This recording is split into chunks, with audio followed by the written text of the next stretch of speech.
was the subject of this offending on the 30th of November 2020, days before your arrest for the 2 murders from 1987. The systematic nature of the way you had recorded your offending can be illustrated by reference to one portable hard drive, Exhibit KH83, that contained 3 folders: Necrolord, Register and Deadly. Some of the content could not be accessed. Within Deadly was a subfolder titled Deadliest. This also contained subfolders. One of the subfolders, titled 00 Best Yet, contained a further 36 folders. Of these, 27 were titled using a number, then a woman's name, and then a further number. Within these folders, you stored images of you sexually interfering with the corpses of women and girls. It is by looking at such images, comparing the creation dates and other records with the mortuary logbooks and other evidence, that the identities of the 91 named victims were found. It would be wrong to name any victim, and it is unnecessary to do so. Among those you abused were women who had led fulfilling and rich lives. They were the best. One had flown across the Atlantic in a propeller plane via Iceland. Another was a talented skier.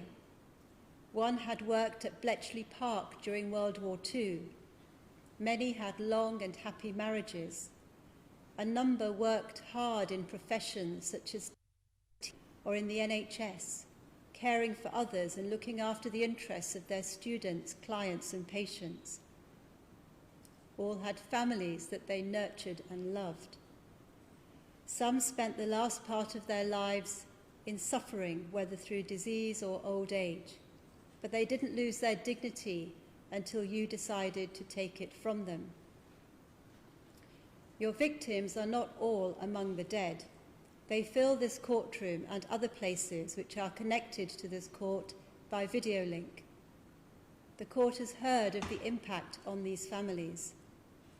When members of Kent Police's family engagement team visited to break the news, it was incomprehensible to them. How could their loved ones be so violated in a place which was meant to care for them and keep them in peace? Some have the comfort of faith, others not even that. They describe being heartbroken by the severity of your abhorrent acts. You have sullied and stolen fond memories. There is the inconsolable guilt of not being able to help the vulnerable, of their own and their families, the impossibility of unknowing what they have been told, of unseeing the images they have imagined. It has shaken their trust, their sense of being able to trust the world and trust hospitals.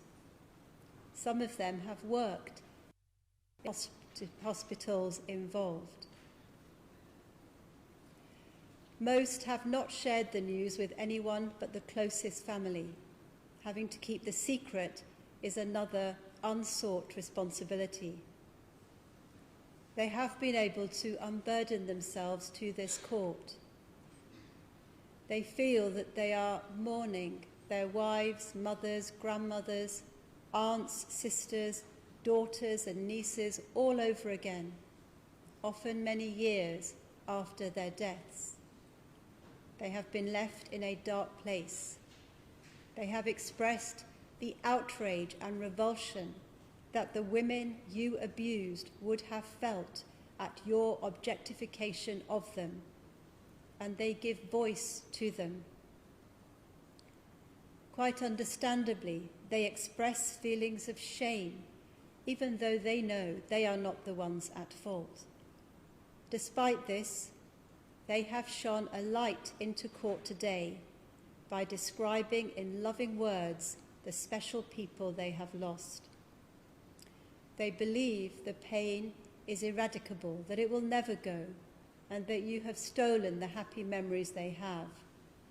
The court has listened carefully to and read every single word of these statements.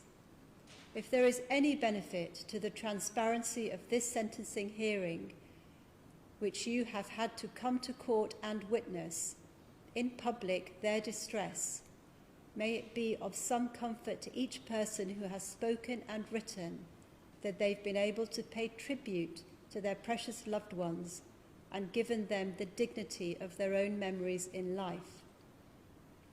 If it is at all possible, I hope that the end of this sentencing process will strengthen them and allow them to leave you here while they go on with their lives, that they can banish the shadow you have cast, let it go, and return to the good times and the purer memories of the person they knew and lost. There is a settled process by which the court reaches sentence. I must assess the degree of your responsibility, establish the harm caused, and consider aggravating and mitigating features. There is no sentencing guideline for sexual penetration of a corpse or for possessing extreme pornography. The maximum sentence for both offences is 2 years imprisonment. In my judgment, each of these offences was of high culpability, all of them the highest possible blameworthiness.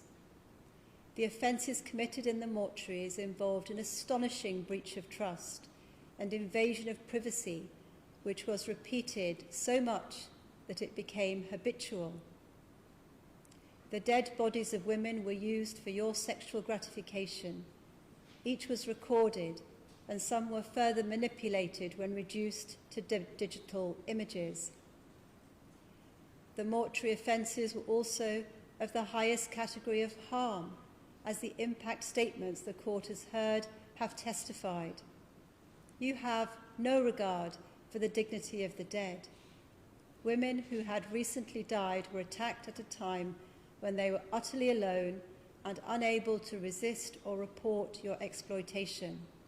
As you well knew, those who cared for them were mourning their loss at the very time you were abusing them. There are numerous aggravating features obvious in the description of what you did: the location, the repetition, the abusive position, the utter degradation of those recently living human beings, and in particular, the multiplicity of victims. There is no mitigation. I have seen no evidence of genuine remorse, as opposed to hollow regret now that you are under public scrutiny. A number of sentences are to be made concurrent, and I've paid careful attention to ensure the sentence overall complies with the totality guideline provided by the Sentencing Council. The law obliges me to allow a quarter reduction for the guilty pleas. Although the sentence I pass now will be concurrent to the whole life order, obviously it cannot be otherwise, it is right to pass separate sentences for each offence so as to acknowledge the offences against each individual woman. Had these offences come before me for sentence individually, each sentence would have been much more severe. Had I been sentencing for these 16 offences on the 15th of December last year, the total sentence for the sexual offending would have been greater than the 12 years imprisonment concurrent to the whole life order. The sentences today must be proportionate to those passed last year, because the offending had all been discovered by then, but the victims not identified, and the offending is all part of the same course of conduct over the same period of time. And who are you, David Fuller? You are 68 years old. In 1973 and 1976, you were convicted of dozens of burglaries committed by climbing into homes through windows. You spent the subsequent years living a lie, the facade of a mild and ordinary life, while in seclusion you committed revolting and outrageous acts of the deepest darkness. You have a family who you deceived over all those years. As I told you last year, the depravity of what you did to those you killed and those you defiled after death reveals that your conscience is seared. It's almost impossible to believe that a single man can cause the misery to so many that you have done. But you did it, and in consequence you are paying the price that human justice can exact, the rest of your mortal life in prison. I order forfeiture and destruction of the physical evidence of your offending, which has been listed on a schedule consisting of 27 exhibits made up of numerous computer drives, discs and images. On counts 1 to 10, which reflect the sexual penetration of individual women, the sentence is 4 months imprisonment on each consecutive. On count 11, which is a collective count for the filming and photographing of the victims in counts 1 to 10, the sentence is 4 months concurrent. On count 12, a collective count covering the photographing and videoing of victims against whom no penetration can be proved, the sentence is 3 months concurrent. On counts 13 and 14, which concern sexual penetration of 3 victims who remain unidentified, the sentence is 4 months consecutive on each count. On counts 15 and 16, which both concerning photographing and videoing of unidentified victims, the sentence is 4 months concurrent. The total sentence imposed today is one of 4 years imprisonment. It will be served consecutive to the sentence of 12 years imposed for sexual offences in December 2021 and concurrent to the whole life order. You will remain until your death.